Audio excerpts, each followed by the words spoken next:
Just getting started. We pack more stories into 1 hour of TV than anybody else. We continue with the look at a potential trade agreement between the United States and Europe. Then it's Trump versus CNN again, and we close as always with our gallery of the stupid. Hey, was a trade war averted today for now between the United States and Europe? Let's discuss this and all things trade. Joined by Rick Manning. He's with Americans for Limited Government. Rick, thank you this Wednesday for taking some time. So tell me where I'm wrong. I don't like tariffs at all. And the way I looked at what happened today, is it fair to say that we averted a crisis that kind of Trump had created to begin with? What's your thought? Well, first of all, I think that today was a tour de force for Trump's policy. But here's what Trump has always said. We want fair and reciprocal trade arrangements. The world trade system had been set up where the United States has essentially been the fall guy for the world, the patsy of the world. Donald Trump's changing that. Let's just review what occurred today very simply. Number one, Europe agreed to import soybeans, a lot more soybeans from the U.S., a direct offset to the Chinese targeted tariffs against soybean farmers in the United States. Number one. Number two, Europe is going to be getting a lot more U.S. liquefied natural gas. We are the Saudi Arabia of natural gas, and Europe is going to take U.S. natural gas to allow them to diversify away from their dependence on Russia. You probably remember President Trump's comments about Germany, where he was talking about how they're dependent upon Russia for natural gas. Today, we're providing the solution, working with the EU to get that done. The steel and aluminum tariffs are going to be lowered or eliminated with a goal of making non-industrial or industrial non-auto tariffs zero for both the EU and US for our bilateral trade. You know, this is $1 trillion of trade that we do with the EU each year, and we're looking at going to zero on industrial non-auto tariffs. So this is a huge step in the right direction, and it's a tour de force for this president. Well, and Rick, let's take a listen. Here is the president today. This is why we agreed today, first of all, to work together towards zero tariffs, zero non-tariff barriers, and zero subsidies on non-auto industrial goods. Thank you. Now, Rick, tariffs, I guess I want to ask you this broadly. Tariffs on their own, sure, they're a bad thing, right? It's a tool that you don't want to have to use, would you say? Well, I think tariffs are a tool. You know, here's the thing. Every country has tariffs on our goods that we export to them. They have pretty high tariffs. They also use currency manipulation, at least China and Japan do, use currency manipulation to make it so their products are artificially cheaper than ours. What's more, they use directed industrial policy from the government, from their governments, which subsidize industries designed to flood U.S. markets, drive U.S. manufacturers out of business so they can dominate the market downstream. So what tariffs do is they provide a means for the U.S. government to be able to not protect industries, but to create a fair operating environment for the trading system. And what we're seeing with President Trump's utilization of tariffs is that he's using them in order to restructure the balance of deals that have been in place for a long time to give American manufacturers, American consumers, American creators a fair deal.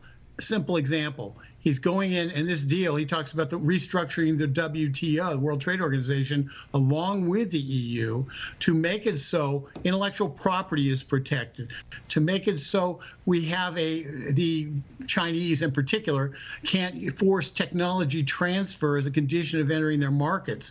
Things like that, which are essentially tools of a state that to be able to dominate industries and eventually take over those industries without engaging in any real free trade.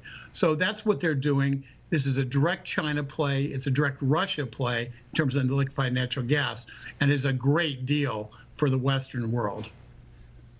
Rick, was the president's hand forced here? I mean, we've got a budding trade war going on with Mexico, Canada, and China. The last thing this president wanted or needed was a trade war with the EU. I mean, in a sense, he had to. In a sense, he backed down a little bit here as well, didn't he? Well, he got a better deal. And so here's what, ultimately happened with all the bluster and all the back and forth. The Germans, right before the president went to Germany, cut a deal with the Chinese to be able to export cars into China and to basically build BMW plants in China. So the Germans had made a deal with China right before the president met with Angela Merkel. So this has been kind of a back and forth negotiation that's been going on. What we know right now is because the president was willing to put chips on the table, we're going to have a much better trade deal with Europe, and the EU and the U.S. are going to be stronger. And I would argue that the world itself will be more prosperous by virtue of this trade deal, because it'll set the stage for eliminating barriers across around the world. And remember, Joe, everybody says they want zero tariffs, but they never do anything about it. This president is actually using the tools available to the United States government to bring people to the table so we can get into a real negotiation about lowering tariffs and ending them altogether for multiple different products and industries amongst one of our biggest trading partners, in fact, our biggest trading partner, the EU, which, once again, $1 trillion worth of trade between the EU and the United States. Well, and Rick, what he's doing is he's enacting tariffs, and I'm going to assume Americans for Limited Government generally believes in free trade, correct? Well, we believe in free trade, but we don't believe in being taken advantage of. What we have right now is a situation where the Chinese have effectively abused this system so completely that there is no such thing as free trade with people who don't believe in intellectual property. There's no such thing as free trade with people who don't open their markets and instead create environments where you can't sell in their market. There's no such thing as free trade when one of your corporations builds plants in China, and China then steals the plants, builds 3 plants to compete with them, floods the market, drives that manufacturer out of business, and then dominates that industry and controls the pricing. That's not free trade. That's stupid trade. So what we believe in is fair and reciprocal trade, and trade that reflects what's in U.S. interests. Remember this, Joe. Americans for Limited Government is for constitutional government. Tariffs are part of our Constitution. It's part of the fabric of how we funded our government for 150 years. Doesn't mean that we like high tariffs. What it means is we believe that there is a place for a president to engage in activity which is in the best economic interest of the United States. And I think this president, by going after the Chinese in particular on tariffs and on trade, is rebalancing the economic power. And quite honestly, Joe, if he did not do this, if he did not take this effort, China was going to win. China's economy is already bigger than ours. China is spending the trade imbalance.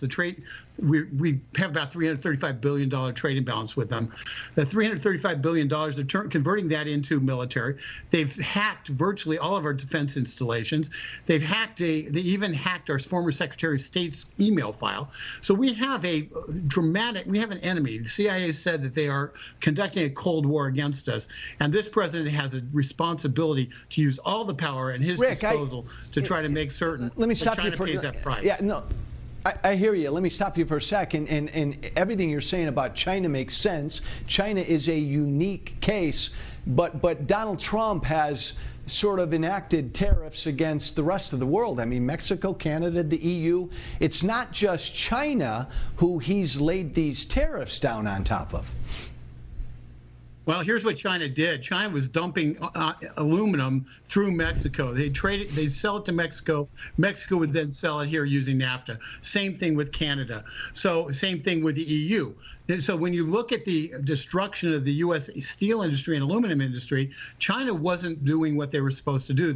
They had certain quotas of how much steel they could put in the United States, and what they did is they put that steel in the United States. Then they sold a lot of steel to South Korea, and South Korea then sold their quota of steel to the United States, and then they sold a lot of aluminum and steel to Mexico, and Mexico did the same thing. We didn't see a burgeoning Mexican steel industry. We don't have a burgeoning Mexican aluminum industry. Yet what we have is a lot of steel and aluminum being passed through Mexico with a little VIG on the side for the Mexican government, flooding our markets and destroying our steel industry. So yes, China is an unfair trader. They've used the system by using pass-through countries to flood our markets. And yes, there is retaliatory measures that needed to be taken against China, and President Trump did it by making it worldwide.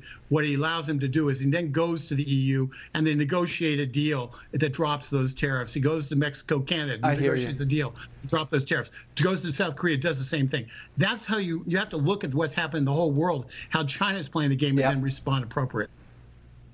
I hear you. I really appreciate your perspective, Rick. Rick Manning, thanks so much for joining me. Thank you, Joe. Take care. I don't like CNN at all, but I'll explain next.